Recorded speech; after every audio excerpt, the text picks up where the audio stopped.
देखिए question UP board का है, क्लास 12 है। इसमें क्या है, इसमें दिया गया है हमारे पास 3 इक्वेशन, एक ये इक्वेशन, एक ये और 2 इक्वेशन, ये 4 इक्वेशन दी गई हैं।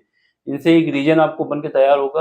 उस रीजन में जेड की मैक्सिमम वैल्यू फाइंड करना है। अधिकतम का मतलब है कि जो रीजन हमारा आएगा इन सारी जो इक्वेशन है, सारी इक्वेशन को सेटिस्फाई करते हुए जो बाउंड्री हमारा ग्राफ बनेगा, जो सेटिस्फाई करेगा, उसमें जेड की मैक्सिमम वैल्यू क्या होगी ये बताना है। ठीक है, तो वो कैसे करते हैं, सबसे पहले हम क्या करते हैं, जो इक्वेशन दी गई है इनको मान लेते हैं।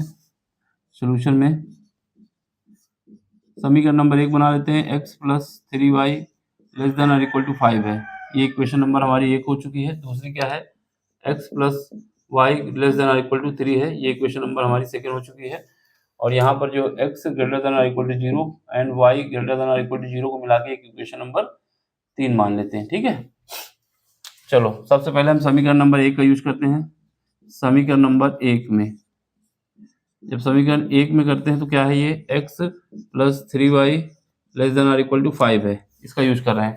अब इसमें क्या करना है, इस इक्वेशन में सबसे पहले हमें x बराबर 0 रखना है। क्या रखना है, ये थोड़ा उधर कर दें, पूरा क्वेश्चन नहीं दिख रहा। ठीक है, अब ठीक है, ये इक्वेशन दिख रही होंगी सब। ठीक है, चलो तो सबसे पहले हमारा काम क्या था, ये जो इक्वेशन दी गई थी चारों, इन इक्वेशन का यूज करना है और एक ग्राफ बनाना है। उस ग्राफ में जेड की वैल्यू फाइंड करना है। तो हमने सोल्यूशन लिखा, सबसे पहले इक्वेशन नंबर उतार दिए जो इक्वेशन थी। ठीक है, अब हमने क्या किया, समीकरण नंबर 1 लिया। इसमें क्या करना है, सबसे पहले x बराबर 0 रखना है, तो वहां से y की वैल्यू आएगी, तो उससे एक बिंदु मिल जाएंगे। फिर उसके बाद y बराबर 0 रखेंगे, x की वैल्यू आ जाएगी। चलो, जब x बराबर हमारा कितना है, 0 है, तब y x बराबर 0 यहाँ पुट करोगे तब y इक्वल टू हमारे पास आ जाएगा 5/3। तो बिंदु क्या आ गया, बिंदु हमारे पास आ गया 0,5/3। तो एक पॉइंट तो ये आ चुका है। इसके बाद दूसरी बात, जब हम y बराबर 0 पुट करेंगे इस इक्वेशन में, तो यहाँ से तब x बराबर कितना आ जाएगा, x बराबर आ जाएगा 5। तो बिंदु क्या आ गया, तो बिंदु हमारे पास आ गया 5,0। तो ये 2 पॉइंट हमें मिल गए। इन 2 पॉइंट से पास होने वाली इक्वेशन बना लेंगे। क्या बनाएंगे, समीकरण। तो बना लेते हैं, यहीं पे बना लेते हैं। ठीक है, चलो हमारा काम क्या है, सबसे पहले समीकरण बनाना है। देखो पहले पॉइंट क्या है हमारे पास, 0,5/3 है। तो यहाँ पे मान लेते हैं, यहाँ पे क्या है, 0 है, ये 5/3 है। ठीक है, 0,5/3। इसके बाद क्या है, दूसरा कोऑर्डिनेट हमारे पास क्या है, दूसरा कोऑर्डिनेट हमारे पास है 5,0। 5,0 यहाँ बना देते हैं, 5,0।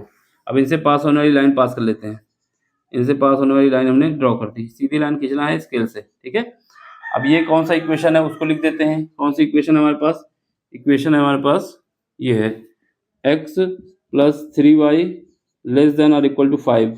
सारी कंडीशन हमने लिख दी, ग्राफ बना लिया, दिखा दिया। इसमें ऐसे ही करना है इसमें। अब दूसरा समीकरण लेंगे। दूसरा समीकरण कौन सा है, समीकरण नंबर 2 से आ जाओ। समीकरण नंबर 2 में इसमें क्या है हमारे पास, इसमें हमारे पास x plus y less than और इक्वल टू 3 है। ठीक है, तो यहाँ पे जब हमारा क्या है, x बराबर 0 है, तब इसमें y क्या है, तब y की वैल्यू कितनी आ जाएगी, 3 आ जाएगी। तो बिंदु क्या आ जाएगा, बिंदु हमारे पास आ जाएगा 0,3 आ जाएगा। अब इसके बाद जब y बराबर 0 है, अब इसमें y बराबर 0 रखोगे तब x बराबर कितना आ जाएगा, x बराबर हमारे पास आ जाएगा 3। तो बिंदु क्या आ गया, बिंदु हमारे पास आ गया 3,0। 3,0 ये क्या है, 5/3 है, 5/3 है, और ये 3,0। तो 3,0 जो 3 पॉइंट होगा वो हमारा इसके ऊपर होगा ना कहीं पर। तो इस लाइन को थोड़ा बढ़ा लेते हैं, ऊपर चल जाएगा अभी। तो ये लाइन हम थोड़ा ऊपर और खींच लेते हैं। ठीक है, अब यहाँ पर हमारे पास कहीं पर पॉइंट होगा, कौन सा, ये जो पॉइंट होगा ये होगा मेरे पास 0,3। ठीक है, 0,3 हो गया। और एक पॉइंट क्या है 3,0। तो 3,0 कहाँ, यहीं पर कहीं आएगा। ये क्या आएगा 3,0। जाहिर सी बात है ये जब लाइन आएगी तो इन दोनों को इंटरसेक्ट करेगी। तो इनका जब ये लाइन हम ड्रॉ करेंगे, ये लाइन हम ड्रॉ कर देते हैं ऐसे, जब ड्रॉ करें हैं तो ये लाइन ऐसे पास होकर जाएगी। ये लाइन क्या है, ये लाइन हमारे पास है, कौन सी है, x plus y less than और इक्वल टू 3। तो ये हमने लाइन भी बना दी है, ये हमने बता दिया। अब यहाँ का पॉइंट हमें निकालना होगा। जो पॉइंट हमारे पास P है, मान लेते हैं इन दोनों का इंटरसेक्शन पॉइंट है। तो हम देख लेते हैं समीकरण 1 व समीकरण 2 से बिंदु P के कोऑर्डिनेट निकालने पर, बिंदु P के निर्देशांक ज्ञात करने के लिए क्या करना होगा, इन दोनों पॉइंट को दोनों इक्वेशन को सॉल्व करना होगा, तभी हमारे पास पॉइंट, अगर ये इक्वेशन और इस इक्वेशन को सॉल्व करेंगे तभी तो हमारा P पॉइंट निकलेगा जहाँ पे इंटरसेक्शन हो रहा है। तो चलो सबसे पहले हमारे पास क्या है, समीकरण नंबर 1 लिखो। ये क्या है, x + 3y = 5, लेस देन का नहीं लगाते, सीधे लिखते हैं। दूसरी इक्वेशन क्या है, x + y = 3 है। घटा दो, ये कट जाएगा, ये कितना बचेगा, यहाँ बचेगा 2y क्या बचेगा, 2y बचेगा, ये बचा हमारा 2y और यहाँ पे बचेगा हमारे पास 2 बचेगा। तो यहाँ से काट दोगे तो y की वैल्यू कितनी आ जाएगी, y की वैल्यू 1 आ जाएगी। y की वैल्यू 1 आ चुकी है। अब y की वैल्यू उठा के हम किसी एक इक्वेशन में रख दो। तो समीकरण नंबर 2 से समीकरण 2 में जब यहाँ पे y बराबर 1 रखोगे, यहाँ पर y बराबर 1 रखोगे तो x + 1 = 3, तो यहाँ से x की वैल्यू आ जाएगी 3। तो बिंदु क्या आ गए हैं, बिंदु जो आ गए बिंदु P के क्या कोऑर्डिनेट आए हैं, एक आया है मेरे पास 3, दूसरा आया है 1। 3, 1 का मतलब है ये जो बिंदु हमारा निकल के आया है वो 3, 1 आया है, ठीक है।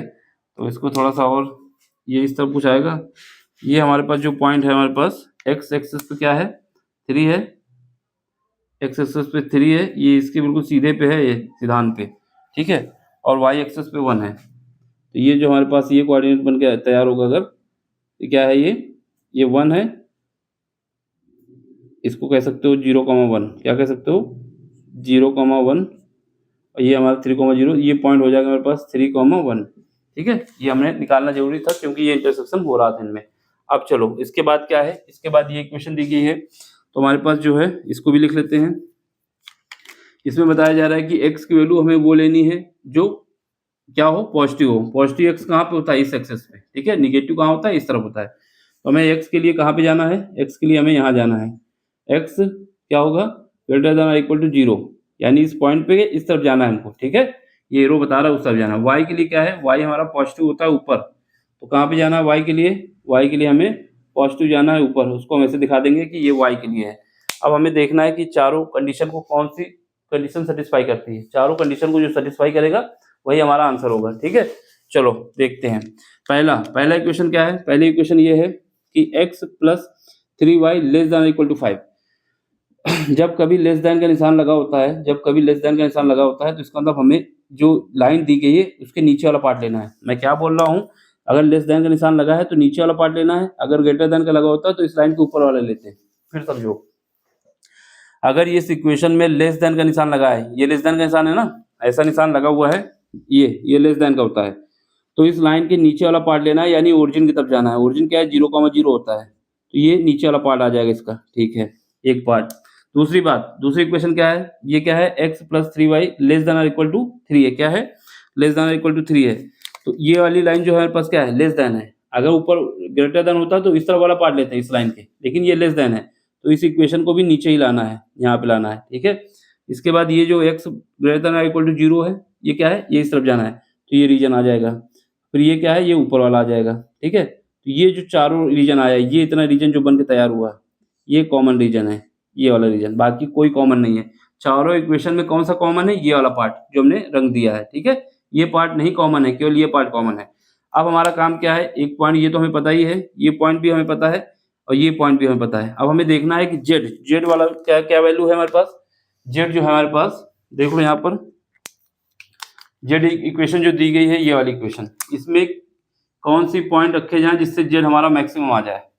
अगर हम क्या करेंगे, जेड की वैल्यू में ये पॉइंट रखते हैं, पी पॉइंट, तो इसकी वैल्यू क्या आएगी, क्या मैक्सिमम आ सकती है, बिल्कुल आ सकती है।